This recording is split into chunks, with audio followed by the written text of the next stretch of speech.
Okay, next we have Brian Turner. I think I see that you're on already. Brian, where are you? Are you in our panel Right right now, Brian? Oh, here. yes, I see you. You were moving around because your camera was coming on. Yeah, Great. I was trying to share my screen and I realized that I need to share my camera and audio first. Okay, And great. Yeah, Brian, he's a recent winner of the Watts on the Moon Challenge, and he's going to show us what he's done as captain of the KC Space Pirates. You can go ahead, Brian. all right. Yeah, I'm captain of the Kansas City Space Pirates. We're a team of space enthusiasts, and we do competitions and projects. We originally were in the power beaming competition from 2006 to 2009. We came in second place in that competition out of the money. Here recently, we won the Watts on the Moon competition and got a $50,000 prize. And let's see if I can get to the next slide. Oh, that's what it did. All right, here's some photos of some previous projects we did. The top left, we've got an RC car. We power beamed that car out to 1.3 kilometers. We could have gone to a mile, and it is in the order of 200 watts. This is in the middle here is the optics box we use to direct the 8 kilowatt laser at that car. And we also powered this climber in the lower left-hand corner. We called it Marianne, and this was for the competition. In the top right is a climber that we made in 2006 that was using reflected sunshine onto a concentrated bar that's a parabolic trough receiver. And then the bottom right is a quadcopter that we built, and we powered it continuously for 25 hours at a range of 90 feet inside of a wedding venue of all places, so that we didn't have to deal with the permissions for working outside. So Watts on the Moon, they wanted us just to focus on the power beaming. And then as they did that, it took away some of the realism for actual applications on the moon. Phase one, they didn't require us to account for the mass of the power supply. In phase two, they're probably going to do that. They didn't require the mass of the deployment, but they asked us to keep how we would deploy it in mind. And when I took on Watts on the Moon, I didn't realize that there was a series of competitions that were interrelated. If I had, I would have realized that there wasn't going to be any astronauts when we were deploying this stuff. I realize now that that was kind of naive. In the competition, they wanted us to provide the 50 watts of thermal protection at 50 degrees Celsius. The solar cells would actually prefer to operate colder than that. And so it created a bit of an efficiency hit. The 1 kilometer distance to me seems short. All the craters that, well, not all the craters, many of the interesting craters on the moon, like Shackleton, are much larger than that. There are some craters that are of that order, and I think they're planning to just kind of get our feet wet with the small craters. But it creates a problem, which I'll show you in a moment. They had to cycle the power between 100 and 200 watts. And so we did the analysis, and it made sense to add a battery to the rover to level the load. It looks like in phase two, they're going to take that battery away from us. And it's probably because they don't want us cheating and using the battery to provide our power. It was not a slam dunk for adding that battery. If we would have upped our system to provide the 200 watts at peak, it would not have made a big difference in the weight. Here's the information you're probably looking for. Our total mass of our system was under 22.3 kilograms. There's about 2.3 of that was on the mobility platform, and our end-to-end efficiency was 15.2 electric and 20.4 when we combined the thermal and the electric. Our solution was based on affordable high TRL components, because in phase two, they're going to ask us to actually go build this. And I needed it to be affordable so that I didn't have to mortgage the house again to cover the costs. And so if I were to spend the extra money and the extra work, we could get up to the greater than 25% that you've seen in some of the other presentations. And I just want to remind people that efficiency is not the figure of merit. It's deceptive that efficiency contributes to the weight of one system to another system if those two systems are using all the same technology. But when we're comparing against wires, yeah, the wire is going to be dramatically more efficient, but metal's heavy. And so we commonly would have solutions using lasers that are lighter than wires. The rovers themselves can be lighter because they don't need to carry as many batteries. And that savings can be more than the added cost of the laser system. It depends on very specifics to the application. The quadcopter you saw in the previous photo, it can't lift those solar cells using just sunshine. We were running at about 4 times as bright as the sun in order to get that quadcopter to fly. And that same power to weight ratio really helps in the world of power beaming. And Phil was alluding to that because of the ion rockets can have a lot better power to weight. And so one of the things I'd like to see is we need to fast track lasers to get them into the speed that the Artemis program is running. The Watts on the Moon phase 2 runs for almost 2 years. And if you stack that onto the end of a demonstration on the moon, we're basically behind the pace of the Artemis program. If we want to be in the Artemis program, and I think we do, I think we need to pick up the pace on that and get the funding and do the experiments faster than what we're looking at right now. And so I am looking for partners to help execute these things in that kind of time frame. Okay, so for the Watts on the Moon, we did some comparisons between various technologies. So aluminum wire is this one down here along the bottom, and this 1 kilometer mark. Can you guys see my pointer, Wes? Yes, we can. Yes, Okay. we can. All right, so I designed all these systems at the 1 kilometer mark. And some of these, when it's outside of my area of expertise, I just kind of guessed at the numbers and to get it just on the graph. So I thoroughly researched all the laser solutions that are right at the 1 kilowatt, the 1 kilometer mark. And this is actually running at 157 watts because that's what we needed to charge the battery for the 100 to 200 watt cycle. And as these numbers go on out, there's a point where the laser crosses the efficiency of the wire, and it's well past the 1 kilometer mark, but it happens, from that point forward. At the 1 kilometer mark, it's actually very busy between all the different solutions, and he was talking about multi-mode versus single mode lasers. The dark red one here is the 1070 nanometer fiber. It's going to be either available in a multi-mode or a single mode, and the multi-mode version of it is really small anyway. And so it's about 1.5. So our Watts on the Moon proposal, we were using a 976 nanometer diode laser because it was slightly better. The 808 diode is the one that's got the most attention historically because the photovoltaics for it are gallium arsenide, and gallium arsenides are head and shoulders above everything else. But the beam quality on the 808s was lower. And so the left side of this graph is dominated by the efficiency of the system. And as you move to the right, the dominant factor becomes the beam quality of the system. And so that trade-off between total system efficiency and beam quality to get you the range, there's a crossover point where the beam quality eventually just comes to be the only thing that really matters. These curves are all just a simple inverse square.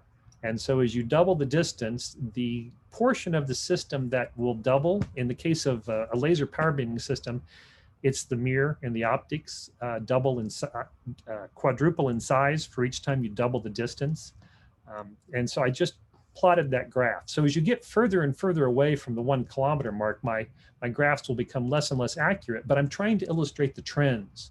I also looked at this purple one is a 450 nanometer diode.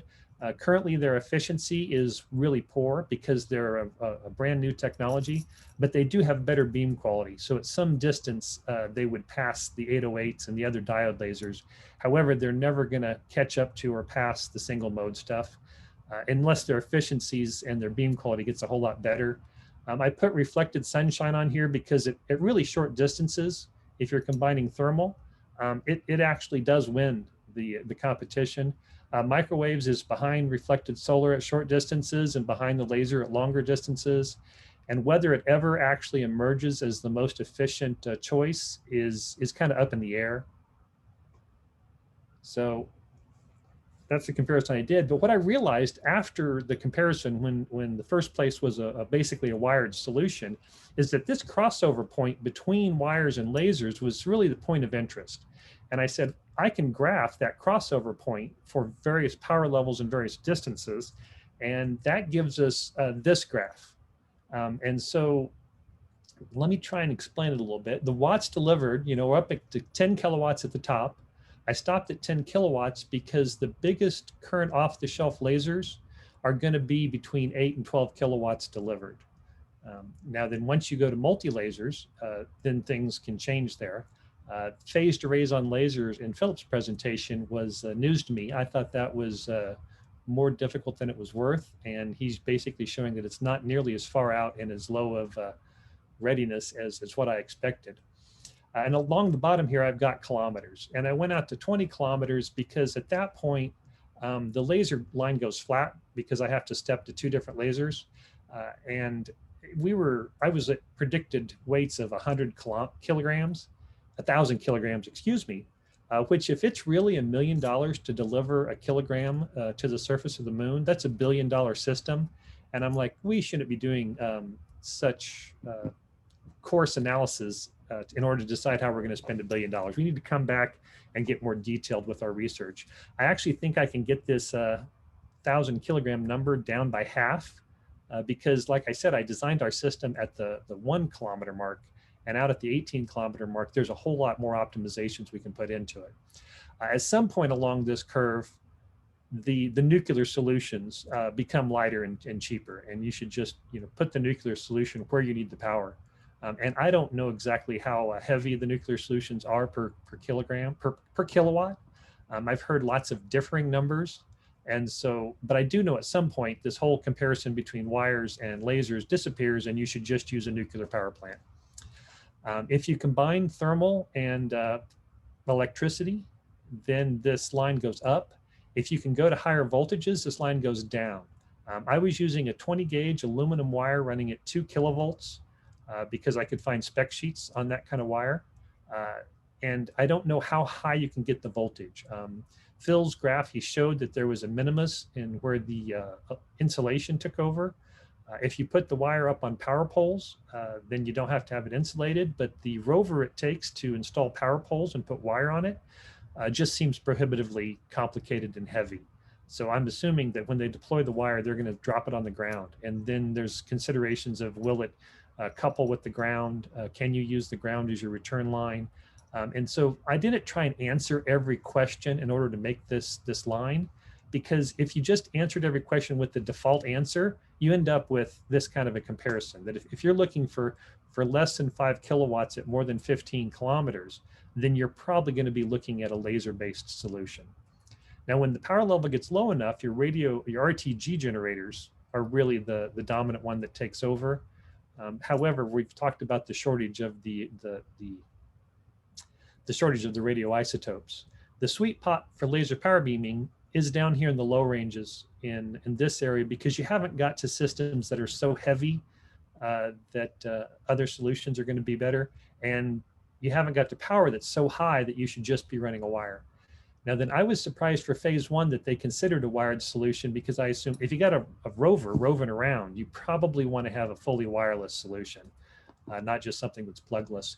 And I did not do the graph down here in the 1 kilometer area, but the trend still continues that if you're talking about the lower power levels and the 1 kilometer, we can pass them at 20 to 50 watts, the laser will be lighter than the wires. But I made this graph so you guys can share it because I feel like it illustrates quickly where you're going to be looking to be using lasers. In the lower power ranges, if you're going to the higher power ranges, point to point, you're just going to want to stick with wires. And I'm open for questions. And let's see, do I have questions? Great, yeah. So there are some questions, and I had some too as your talk came along. There's one from Jeff here that he's surprised that the beam qualities of the 450 nanometer diode is better than 800 and 900 nanometer diode lasers. I mean, maybe that's more of a statement, but. So I'm giving the 450 the benefit of the doubt. They should be better beam quality simply by being a shorter wavelength. 450 nanometers should be double the beam quality of a 900 nanometer laser. And the beam qualities that they were showing on these brand new lasers was really good. Okay. And so that's coupling it into the fiber is one place where they have a lot of losses going on. It's possible that they were showing really good beam qualities because they were basically clipping their beam down to the middle of it.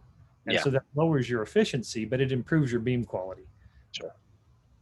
Well, one thing that you mentioned, which I think is, we're going to have in our breakout session later today, you touched on the figure of merit again. And so I'm wondering how we can think about, some of the intangibles, almost intangibles that there are. How can we figure that into, try to make them a bit more quantitative? In particular, you talked about some of the complexity that you get when you have a wired type solution as opposed to completely wireless if you're doing, say, rovers exploring and things like that. So I wanted to highlight that we're going to have, plenty of time to talk about that later, and get your idea about how, the complexity figures into your an evaluation of the trade between wires and power beaming. I did not give the wire any hit for the weight of its deployment system in this graph.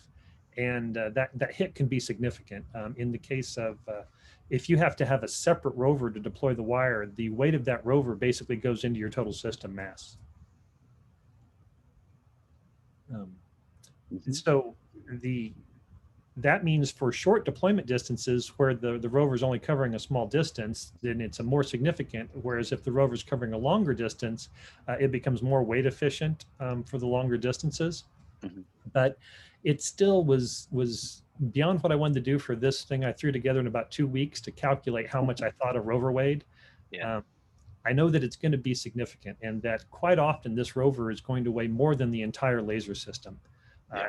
The laser systems produced domestically have a lot of mass for their cooling, and they use big blocks of brass and copper to conduct the heat away efficiently, and those are very heavy. And so when we start using the advanced cooling systems that are relatively cheap for moon applications but very expensive for terrestrial applications, we can start trimming a lot of weight off those lasers.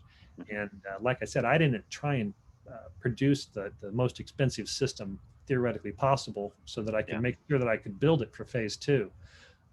And I think that doing those things, this trade-off could be much more favorable towards lasers.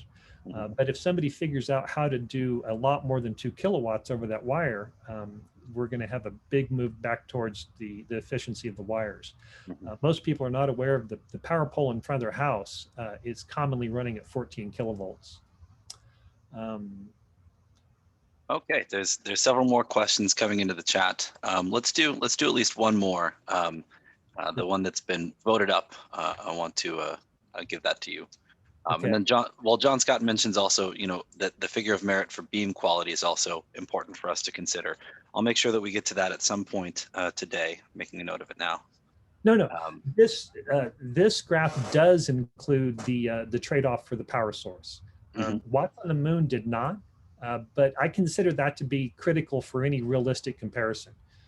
And so this does include the penalty. For Watts on the Moon, they didn't give us a figure, but in the small print it said we might use 300 watts per kilogram. I thought we would have better than that from the photovoltaics, but at that point we're only talking about an additional 3 kilograms of solar cells to power our solution. So it's not like it makes the huge difference. So and actually, so that gets at the other question. One of the other questions that had been asked, which was assuming the mass does not account for penalty from increased generation capacity, but also says excellent depiction of the trade. So and if we're talking about 3 kilograms extra, it just gets to become a smaller and smaller fraction of everything as we run out. There's a point where the wire is really heavy, the large mirrors and optics are really heavy, and the solar panel doesn't get any heavier as you go longer distances. Okay, there's some more stuff coming in, but we're going to have to move on to our next speaker. So just one second.